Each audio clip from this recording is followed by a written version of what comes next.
शहराची खबरबात या बातमीपत्राचे प्रायोजक आहेत Mac care super speciality hospital Ahmednagar.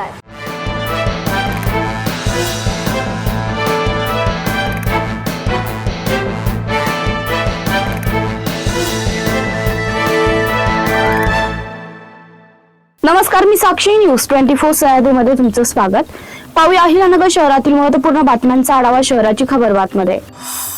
जिल्ह्यात भटक्या प्राण्यांमुळे निर्माण झालेल्या समस्या, अपघाताचं प्रमाण, नागरिकांची सुरक्षितता तसेच प्राणी क्लेशासंबंधी सर्वोच्च न्यायालयाने दिलेल्या निर्देशाची काटेकोरपणे अंमलबजावणी करत शहरी व ग्रामीण भागांमध्ये प्राणी क्लेश नियंत्रण उपाययोजना प्रभावीपणे राबवण्याचे आदेश जिल्हाधिकारी डॉक्टर पंकज आशिया यांनी दिल्यात। जिल्हाधिकारी कार्यालयात जिल्हास्तरीय प्राणी क्लेश प्रतिबंध समितीची बैठक जिल्हाधिकारी डॉक्टर पंकज आशिया यांच्या अध्यक्षतेखाली संपन्न झाली। या प्रसंगी ते बोलत होते। शहरातील झेंडीगेट परिसरात व्यापारी मोहल्ला येथे गोवंशीय जनावरांचे मांस अवैधपणे विक्री करणाऱ्यांवर कोतवाली पोलिसांनी छापा टाकून कारवाई केली आहे। त्यांच्याकडून 10 किलो गोमांस व साहित्य अशा 30,600 रुपये किमतीचा मुद्देमाल जप्त केला।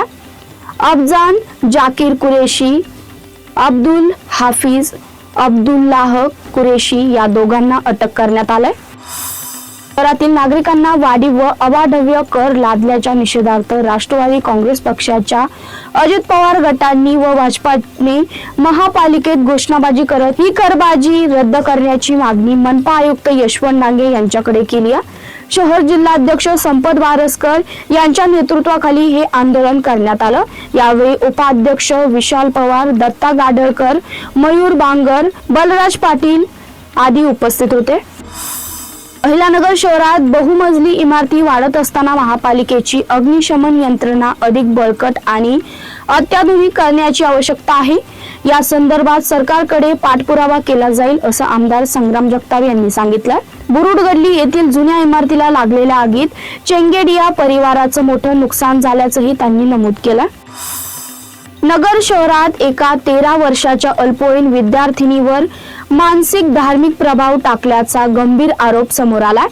माउंट लिटरजी स्कूल मधील नूर मॅडम यांनी विद्यार्थिनीची वैयक्तिक माहिती घेत तिच्यावर मानसिक दबाव टाकल्याचा पालकांचा दावा आहे।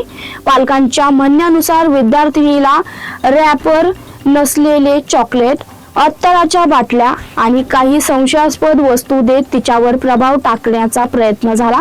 इतकेच नव्हे तर नूर मॅडम यांनी विद्यार्थिनीची एका युवकाशी सोशल मीडियावर ओळख करून दिल्याचाही आरोप पालकांनी केला। या सर्व प्रकरणी सखोल आणि निष्पक्ष चौकशी करण्यासाठी 4 डिसेंबर रोजी पालकांनी पोलीस अधीक्षक कार्यालयात निवेदन दिलं। या प्रकरणात आमदार संग्राम जगताप आक्रमक भूमिकेत दिसल्यात। त्यांनी जिल्हा पोलीस प्रशासनाला दिलेल्या लेखी निवेदनात तात्काळ आणि सर्वंकष चौकशी करून दोषींवर कठोर कारवाई करण्याची मागणी केली आहे। या प्रकरणामुळे शहरात चर्चा वाढली असून विद्यार्थिनीच्या सुरक्षिततेबाबत गंभीर प्रश्न उपस्थित झाल्यात। या आरोपांबाबत शाळेकडून किंवा संबंधित व्यक्तीकडून अधिकृत प्रतिक्रिया अद्याप समोर आलेली नाही। शहराची खबरबातमध्ये इतकेच थांबतोय। तुम्ही पाहता न्यूज 24 सह्याद्री।